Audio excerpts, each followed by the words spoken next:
We want to go to Westerville, Ohio, just outside of Columbus, and to the Republican governor of Ohio, John Kasich. Governor, welcome to Face the Nation. These tariffs are Thank you, Margaret. Popular with many Ohio steelworkers and even with your home Senator Sherrod Brown. Yes, a Democrat, but he supports the president's efforts here. Why do you think some of these working class Ohioans are wrong?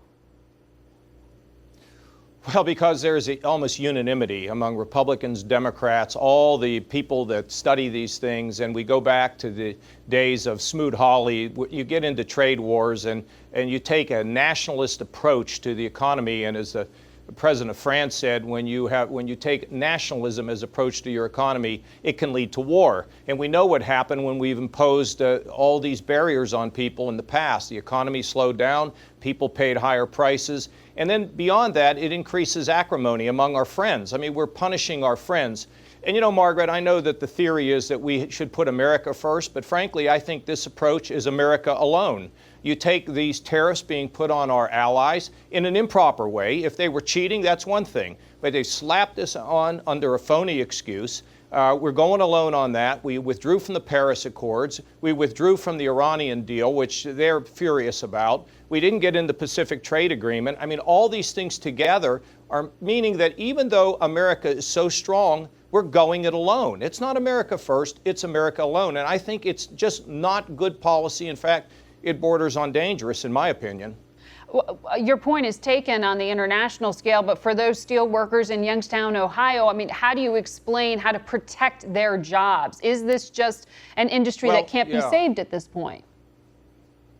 Well, the first thing is that the industry is modernizing. They are more competitive. And if in fact there's trade violations, we need an expedited process to say, okay, you're cheating, we'll call you on it. But this is willy-nilly. This is, I don't know where these charges even come from. It's sort of a national security charge.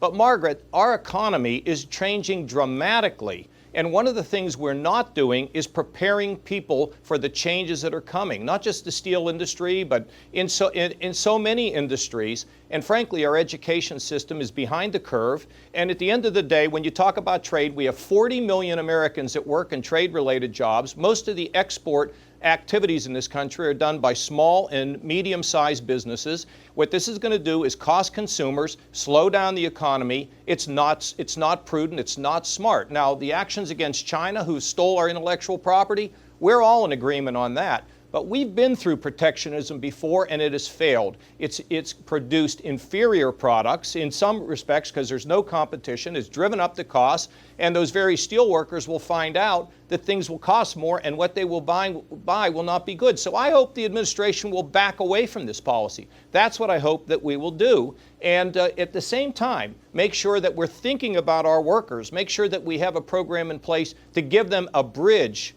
to what is to come next in this economy.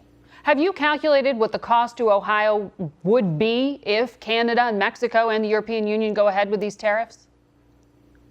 Well, one of our biggest trading partner is Canada, and you know, Mexico also plays a big role. But when I look at this, Margaret, I don't just think about this from the standpoint of my state. It's not just my state that is involved here, it's our nation. And you know, when we start getting down this path, and we start aggravating our friends around the world, it has significant consequences for us here at home. Not only just economically, but geopolitically. I mean, when did it ever make sense for anybody powerful, rich or famous, to say, I'll just go it alone? And that's what we're doing, and it's very, very concerning. And frankly, my party, the Republican Party, has been in favor of free trade as long as I can remember.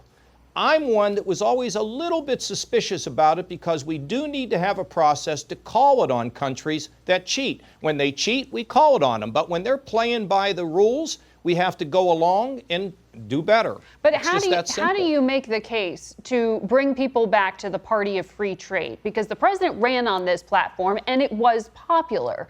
So how do you convince people that that Reagan-era free trade isn't a relic of the past?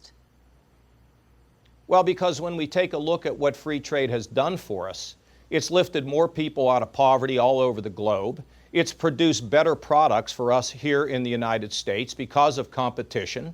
And it's lowered the prices for consumers. and it's led to greater improvement of the kind of practices, business practices we engage in the United States. Free trade has been a winner, not just for the world, but free trade has been a winner for America. But there have been times when other countries, for example, the Chinese, have not played by the rules. We should call them on it. And we shouldn't have some bureaucratic process that takes forever to get it resolved. And by the time it's resolved, people have lost their jobs. That's what we need to focus on, an expedited process.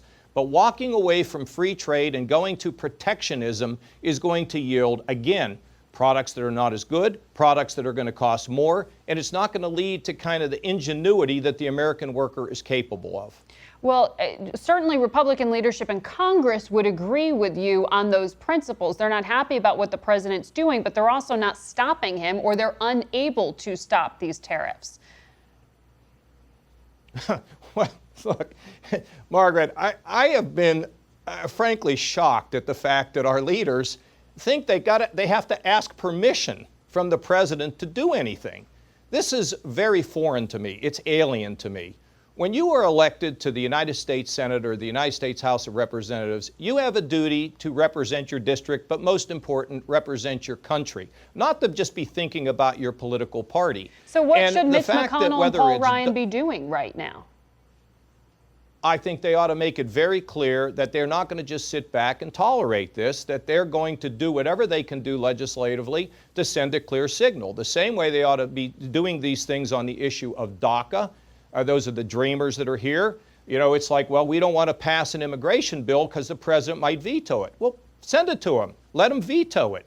I mean, that's your job as a congressman. And I have to tell you that I'm very proud of this group of Republicans who are saying that they're going to do everything they can to get a vote on immigration reform and protecting the dreamers. Now, there's great cynicism in this country that the only reason why they would do it is because of their own political hides. I don't buy that. I know Carlos Cabela. He's a fine man. You know, every time a politician does something that represents justice or is positive, it's not because they have a sinister motive or self-interest. It might be because they just think that it's the right thing to do, Margaret. Well, so I think that the Congress needs to be more assertive. The supporters of the president say, though, that immigration and dealing with it now may be a losing prospect when it comes to the November races, particularly on this issue of DACA. There's a tremendous debate within the party about it right now. Why do you think that is wrong?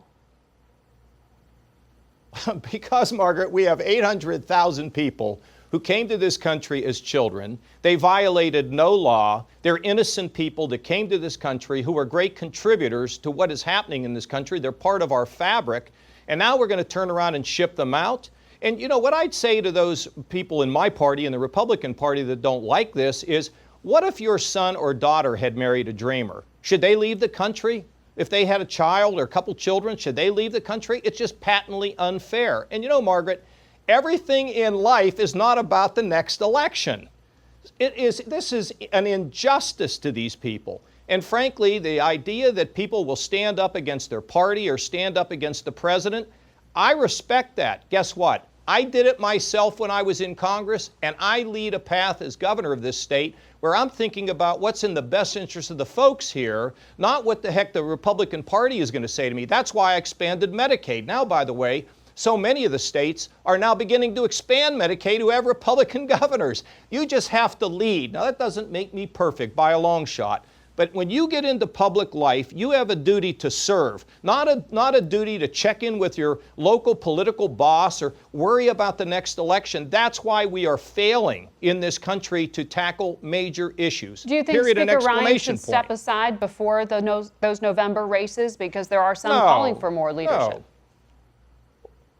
No, I think that he ought to permit a vote. And Cabela told me the other night that he was hopeful that they would have a vote. And if they won't get a vote, they should work with the Democrats with a discharge petition to force a vote on this matter. I mean, Margaret, I don't understand this. To be honest with you, I served there for a long time. And there were always times when we would object to the leadership and we would say, sorry. I mean, listen to us, give us an opportunity to do what we would like. If you won't do it, then we're going to have to push in another way. We've kind of lost that in this country, the independence of a member of Congress to stand up for what they believe in. We have one who has all of his lifetime, and that's our old friend and great guy, John McCain. That's why he's a leader, and we need more leaders in the House and the Senate. I give great praise to those Republicans who are causing all that trouble, because maybe there's some hope for the dreamers before it's all over. Well, what about you, sir? Are you going to challenge the president in 2020? I mean, how do you build a coalition of Republicans, the same Republicans John Boehner says is taking a nap right now?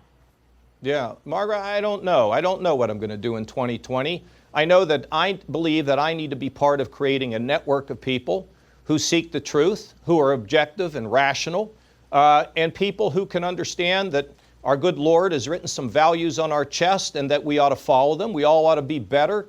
We fail all the time, but we always have tomorrow. And that's my interest right now. As to what that's going to mean, how that manifests itself, I'm really not quite sure. But for you, immigration and free trade need to be at the heart of it, it sounds like you're saying. Well, I think that's important. The problem with our national debt is skyrocketing. I'm worried about our foreign policy. I'm very, very concerned about this upcoming meeting with North Korea. I think this is a seminal meeting. I think we have to be extremely careful. And I don't think we should give anything away to these people. They have misled us. Every time we've entered an agreement, they've backed away from it. They've misled us. And we cannot let the pressure up on North Korea. So, promises don't matter. To me, it has to be a verifiable agreement, And if we relax these sanctions at all, we ought to be committed to being able to reimpose them if the North Koreans break their word. This is very, very serious, Margaret. If you let the pressure up, I am very, very fearful that we will just find ourselves in this same situation or a worse situation down the road. I'm glad they're talking. I'm glad they're meeting. But don't let the pressure up until we get verifiable results. Anything other than that will weaken our position and strengthen them. And we know what the history of that regime is. You've clearly been a critic of the president, but in this case, do you think his unpredictability has been an asset? Well, look, I praise him when I think he does a good job, and I'm critical when I think he's off the mark. And in terms of this, I think keeping the pressure on, having these sanctions placed, probably the work that they've done to communicate with China. I mean, one of the big questions the president needs to ask the leader of China is, where do you want this to end? And so I give him credit for putting the pressure on, for sure. But now that it's there, we can't be in a hurry to get an agreement. Look, we were in a hurry to get an agreement on Iran, and it is not the best agreement, in my opinion, we could have had. In terms of North Korea, keep the pressure on. Do not relax it unless we have verifiable gains. And this cannot be a process that drags us out for 10 or 15 years where we just kind of whistle past the graveyard and we find ourselves in a worse position. So good thing they're talking. President should keep the pressure on. If we can get some verifiable agreements, fine, we can loosen things. But there has to be a real gain and not just a PR show. That's just not going to work for the best interests of our country and the world. Governor, thank you very much for your time. Okay, Margaret, thank you.